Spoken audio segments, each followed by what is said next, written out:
Welcome back to Silent Paws and Brave Hearts. The mountains had no mercy that night. A violent winter storm tore across the jagged peaks of the southern Appalachians like something ancient and furious, something that had been gathering strength for months and had finally, without warning, let everything loose at once. Snow came sideways, driven by a wind that didn't simply blow, it pushed, hard and deliberate, as though it had a destination in mind, and nothing was permitted to stand in its way. The temperature had dropped 15 degrees in 2 hours. Ice formed on the inside of window glass. The trees along the ridgeline bent and moaned, their branches reaching toward the dark sky like arms that had lost their footing. And at the edge of a small wooden porch built against the face of a granite cliff, an old man lay face down in the snow. He had gone out for firewood, just firewood, a task that should have taken 3 minutes, but the cold had reached inside his chest without asking permission, and his legs had stopped obeying him somewhere between the woodpile and the door. The firewood lay scattered around him, already disappearing under fresh snow, and Walter Hayes was not moving. But Rusty was.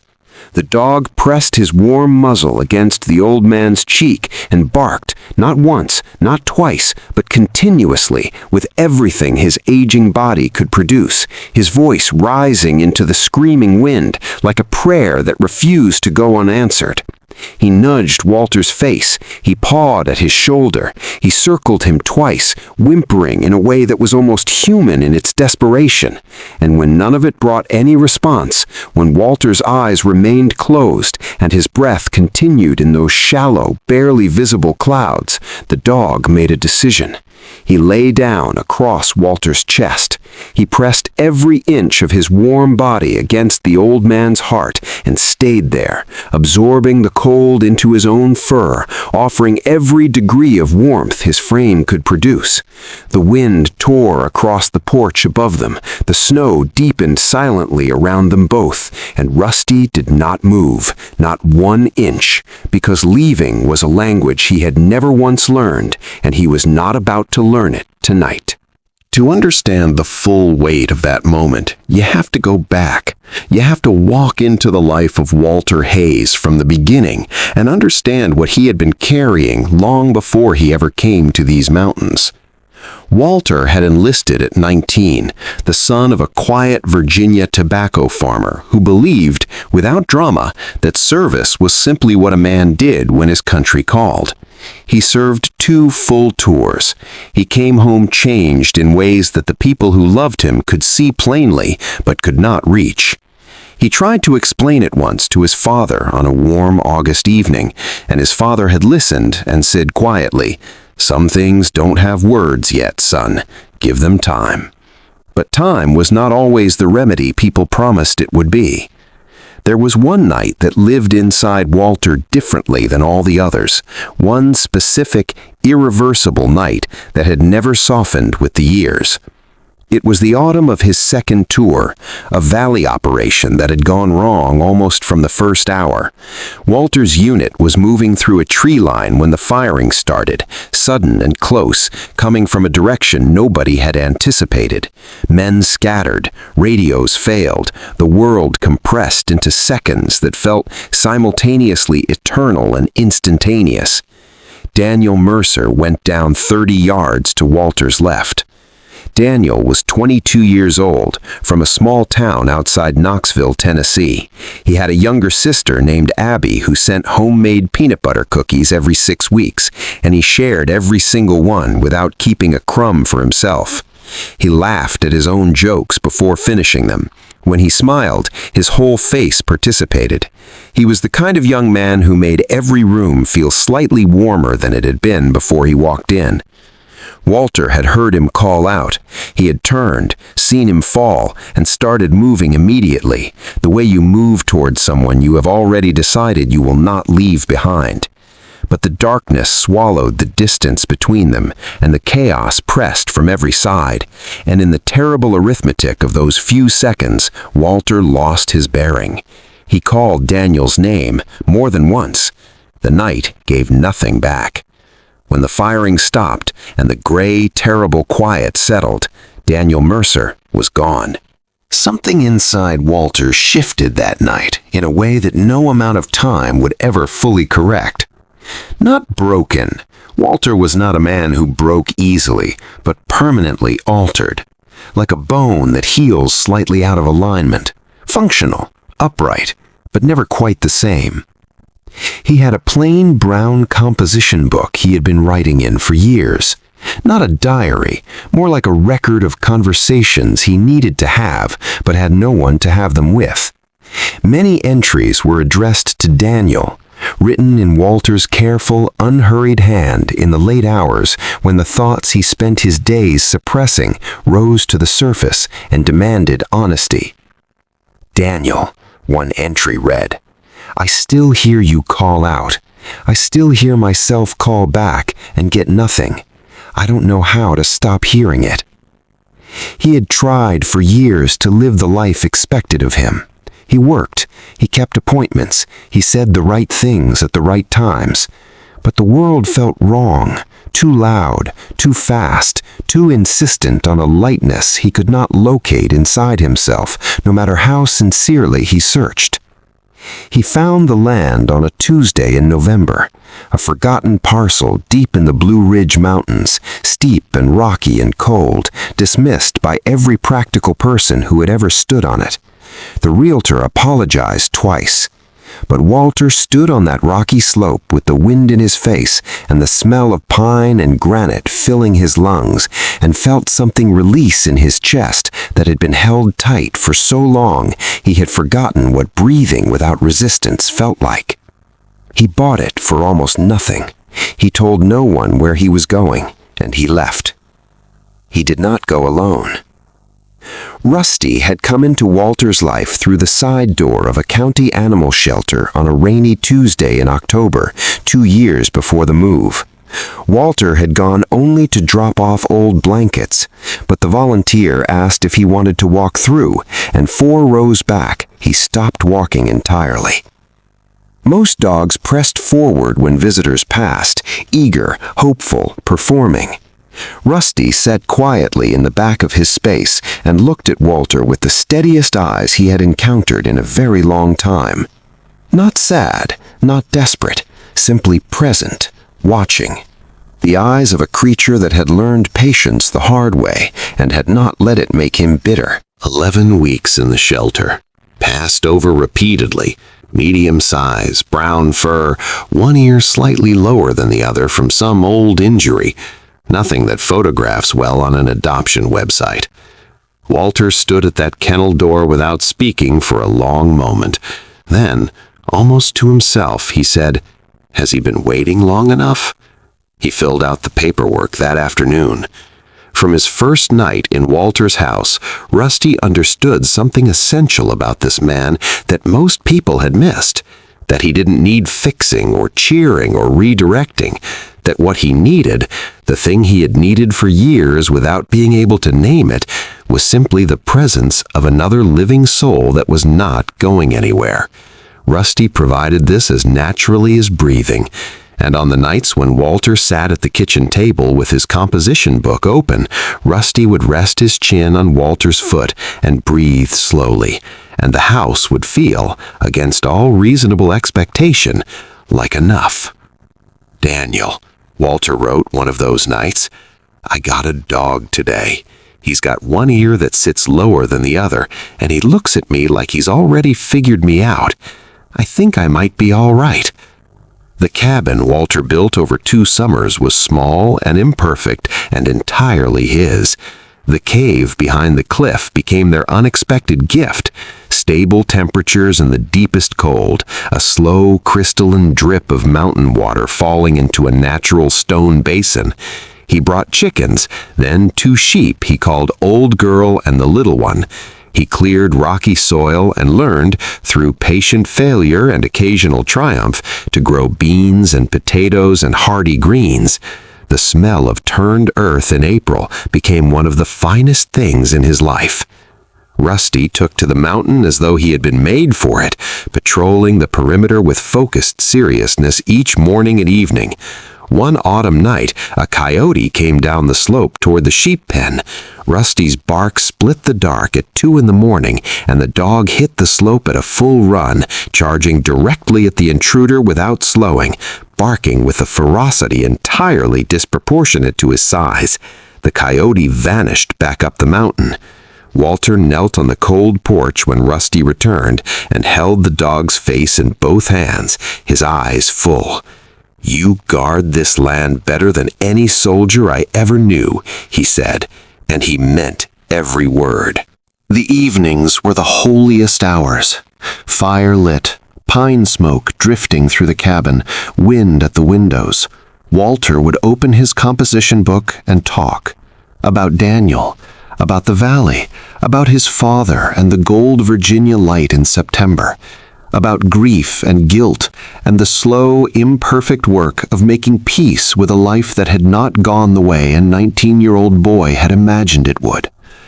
Rusty listened with his head on Walter's knee, not with solutions, not with carefully chosen words, but with presence, with warmth, with the absolute, unshakable fact of being there.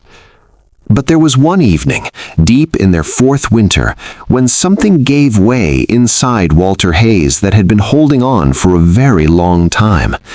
He was writing in the composition book, a letter to Daniel. He wrote the date. He wrote, "It's been 31 years. I still hear you call out. I don't know how to stop hearing it."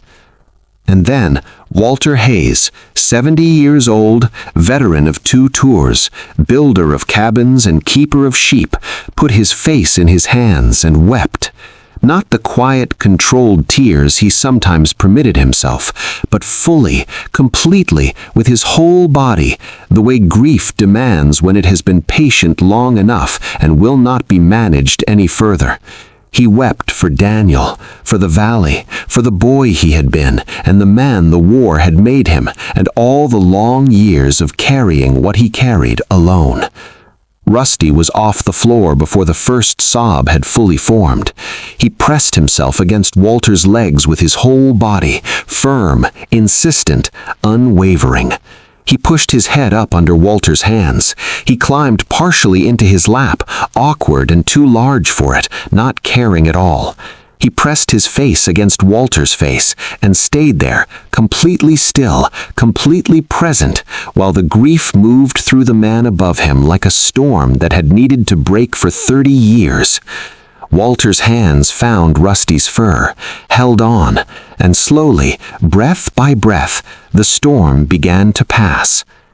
When it was finally over, Walter sat in the firelit quiet with Rusty across his lap, one hand resting on the dog's back, feeling the slow rise and fall of his breathing. He picked up the composition book. Below the last line, he added 4 words. "But I have him." He closed the book, and something that had been locked inside Walter Hayes for 31 years was, on that quiet winter night, gently and permanently released. The harshest winter in 4 decades arrived the following year without apology. Snow buried the mountain in early November and did not relent. The stored food thinned despite careful rationing. Walter lay awake on many nights doing quiet, worried arithmetic by firelight, the numbers never quite adding up to comfort. One night in deep December, he cooked the last piece of salt-cured pork. When it was done, he set the plate on the floor in front of Rusty. The dog looked at the food. He looked at Walter. He stood perfectly still for a long, deliberate moment, and then, with a gentleness so careful it stopped the breath in Walter's chest, Rusty picked up the meat, carried it across the cabin floor, and set it down at Walter's feet. Then he stepped back, sat quietly, and looked at the old man with eyes that were clear and calm and required no translation whatsoever. Walter stared at the food on the floor. When he looked up, tears were moving freely down his face. He opened the composition book that night and wrote one line. "Daniel, I finally understand what it means to not be left behind." 3 days later, the blizzard came that nearly ended everything. Walter stepped out in a brief lull to collect firewood. The cold hit him all at once, not gradually, but like a door slamming. His chest seized, his legs buckled. The porch came toward his face, and then he was on the ground, with snow rising around him and the darkness pressing in from every direction. He could hear Rusty barking. He could feel the nudging at his face, the desperate pawing at his shoulder. He tried to respond and could not. And then the weight came down on his chest, warm and steady and deliberate. The barking stopped. The slow breathing started close beside his ear, and Rusty lay across him and stayed. Through the rising cold, through the wind that came back harder after midnight, through every long and frozen hour of that night, the dog did not move. Not toward the warmth of the open cabin door, not away from the cold. He lay across Walter's heart and held what warmth he had with every ounce of loyalty he had been choosing, freely and completely, for all the years of their life together. At first light, Clifton Webb came up the mountain road on his snowmobile, an old rancher from the valley 3 miles below. A quiet man of 73 who had lain awake the previous night, unable to stop thinking about the old man up by the cliff. He found them on the porch, Walter barely conscious but breathing, and Rusty still lying across his chest, who lifted his head when Clifton approached in the exhausted, dignified manner of a guard who had completed his watch through the longest night of his life. Clifton knelt beside them, his throat tight, his eyes stinging in a way that had nothing to do with the cold. "Easy now," he said quietly. "I've got you, both of you." He got Walter inside and warm. He came back the next day with supplies, and the day after that. Through the rest of that brutal winter, Clifton made the trip whenever the weather allowed, bringing food, firewood, and the simple company of a man who asked nothing more than to sit at a table and drink coffee and be present. Walter found, to his own quiet surprise, that he was glad for it. Even in the most solitary life, community finds its way through when it is truly needed, and a wise man lets it in. Spring came with patience, the way it always does. Snow retreated. The creek found its voice. The garden soil softened and darkened. Old Girl and the little one returned to the pasture. The chickens reclaimed their yard. And Walter Hayes came out onto his porch each morning and stood in the warming light and breathed and felt something he had spent much of his life unable to locate. He felt grateful.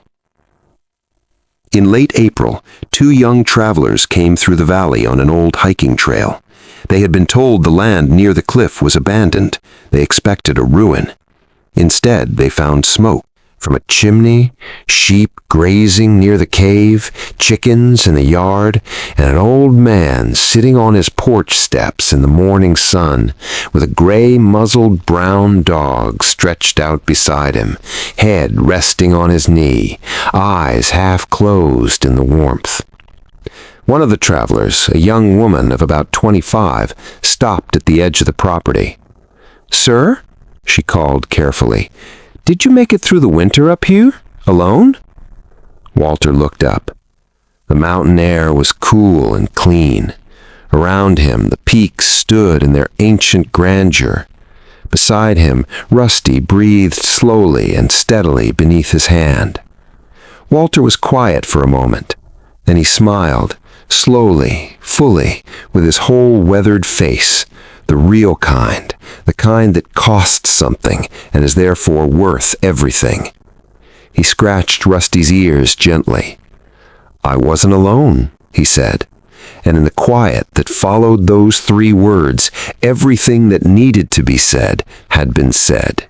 Every cold night, every shared meal, every letter to Daniel, every breakdown met with warm fur and steady breathing, every choice made freely and made again across every difficult and beautiful year to stay. There is something the mountains know, and that old dogs understand, and that men who have lived through enough winters eventually come to believe. That survival in its deepest form is about who stays, who lies down across your chest in the freezing dark, who carries the food back to your feet, who presses close when the valley comes back and the grief rises, and stays pressed close, warm and steady, until the storm passes and the man can breathe again. Walter Hayes had gone to the mountains carrying more than most men could bear. He had carried a soldier's name, a valley, 30 years of guilt and grief, and the loneliness of a man who cannot find a place that fits the shape of what he has become. He had found that place here, in the silence, in the hard, honest work, in the pages of a plain brown composition book, and in the letters he wrote to the friend he could not save but would never stop honoring. And he had found it most completely in a brown dog with a crooked ear who had been waiting quietly in a shelter kennel, patient and without bitterness for the right person to walk through the door. They had found each other at exactly the right moment, and through grief and winter and hunger and one terrible frozen night, they had built something no storm could reach. Not a fortress, not a legacy, something quieter and more durable than either. A life, shared without reservation, held with both hands, and worth every cold and difficult and beautiful inch of the road that brought them there. Some things are worth far more than the world knows how to measure, and some hearts, small and warm and stubborn and absolutely unwilling to leave, are worth more than all of them combined. If this story found you today, if it reached something in your chest and reminded you of a loyalty you have known, a love that stayed through the winter, a bond that held when everything else let go, then you are exactly who this channel was made for. Here at Silent Paws and Brave Hearts, we believe the greatest stories are not the loudest ones. They are the quiet ones, lived out in hard places by ordinary people and their faithful animals, away from cameras and noise, carrying more truth and more love than 1,000 louder things. If this story moved you, please take one moment right now and hit that subscribe button. It costs you nothing, and it means every story we share will find its way to you. This community grows one heart at a time, and every single one matters deeply to us.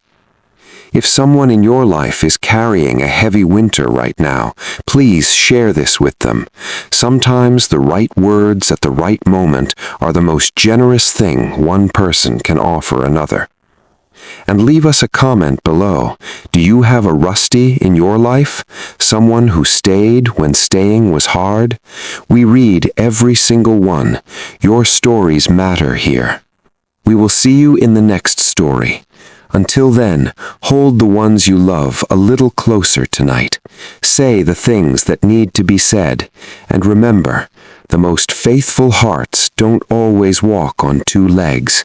But when they find you, you will know, and your life will never quite be the same. This has been Silent Paws and Brave Hearts. Thank you from the bottom of our hearts for being here. Subscribe. Share with someone who needs this today.